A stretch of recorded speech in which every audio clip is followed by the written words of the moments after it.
Around the same time, and this is how you know Satan is strategic, around the same time of the car and the rise of dating, guess what else came out? Contraception.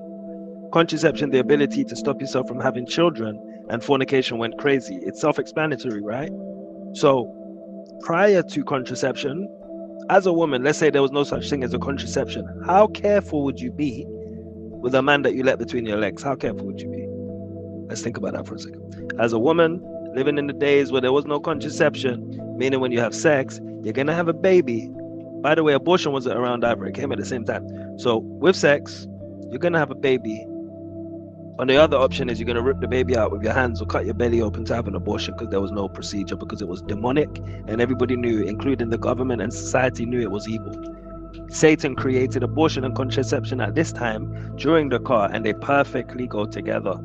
So now you can take a girl out in your car, and now you can have sex with protection. So when you take away the accountability of sex, how easy is it then?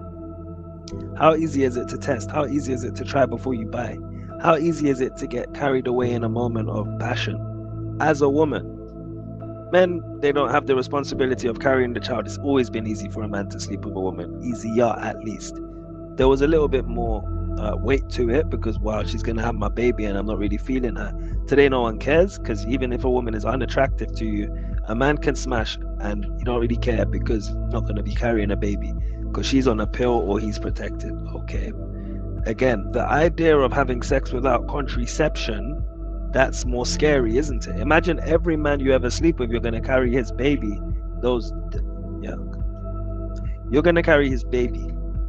So now you're going to be like, okay, I don't want Tyrone, I don't want Pookie anymore because they don't have a job. I don't really, he can't provide. I don't want him. He's attractive and he looks good, but he's not a man and he's not masculine. So you see how you're going to be more careful. Now, when there's contraception, you can play with Tyrone and you can play with Pookie when there's contraception. Oh, he's cute, he's muscly, I wonder, I'm curious how he would be that. That's what contraception produced. The ability to play around with a man, have fun, and know that there's no consequences. But how did God design sex? God designed sex to have consequences, ramifications, results, fruit, which meant women would have to choose a strong masculine man who's able to provide. It wasn't so much about height and weight and strength. It was so much about masculinity and his ability to be a man and provide. Okay. Today we can hyper focus on, for a woman, the visual stimulation because I ain't carrying his baby. I just want to experience it. You see? And it's demonic and it's prostitution too. It's called whoring in the Bible when we go around. So I just wanted to include that in this rise of dating and fornication culture. It's easy now because there's no consequences. There is. Spiritually, there are consequences. Spiritually, it's demonic, but physically, you don't have to bear the cross of sleeping with a man. You can sleep with him, have fun, and kind of try and forget him. But let's always remember, when a woman entertains a man and joins with a man, it's not easily forgotten because it becomes a part of your DNA and soul, which is also another topic, which will be soul ties, where you need to break your soul away from every man you've ever been intimate with, for anyone who's ever been intimate, because that man is now a part of your DNA. He's a part of your knowledge system. He's a part of your belief system. Some things you believe is because of the men in your past that told you, because men are the leader of women and they speak identity over women. Adam is the one that called Eve a woman. So any man that's ever spoken over you in an ungodly way becomes a part of your identity, your esteem even. Yes, every man of your past, specifically those who you've enjoined and become one with, because the Bible says you become one with everyone you sleep with. So every man that you've ever became one with, you now carry a part of their soul until you've broken it off. And that means everything they spoke over you, whether good or evil, is a part of you. You may not directly see it, but in your future relationship, it plays out. Because of how he spoke to you, you'll never let anyone speak to you like that. Because of how he treated you, you'll never open your heart up like that again. Because of what he said to you, you're always going to be covering under makeups and wigs and all these things because they made you feel unbeautiful. Men have that power over women, which is why women have to stay away from men in that regard until they're married.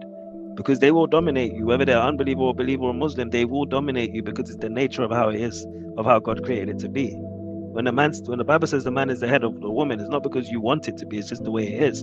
What he says and what he does affects you profoundly to your future, and it's passed down to your children too. So we have to break off soul ties from anyone who we've ever been intimately sexually engaged with, because you don't want to be carrying the demon souls of the men of your past. Likewise, as a man, when I came to the Lord, I had to call out my ex-fornication partners by name and break off their power, because they had become a part of my soul and my desires. Their desires became my desires, unknowingly, unwillingly. The desires of the women in your past, or the men in your past, can sometimes I've heard testimonies like this, where a woman sleeps with a man and there's a desire she never had before, maybe some taboo sexual fantasy, and because she slept with a man who had this perversion, all of a sudden she has it. It's produced in her. That's what joining together with somebody's soul looks like. You're becoming a partaker of their soul. Very dangerous. So those are a few topics there. Stimulate some thoughts, something to think about. The dangers of dating, which lead straight to fornication. The dangers of emotionally engaging, connecting with someone on a soulful level, because of the impact that has on women, not men, by the way. Men, we can go, if it was dating for men, or courtship, I should say, for men, men are kind of emotionally detached, generally speaking. And when a man is overly emotional, he's a liar and a manipulator, because generally men are emotionally detached. But women, the problem lies with them, because dating, like I said, sex for a man is equivalent to dating for a woman, because women emotionally engage. Sometimes women prefer emotional sex rather than real sex itself. Yeah.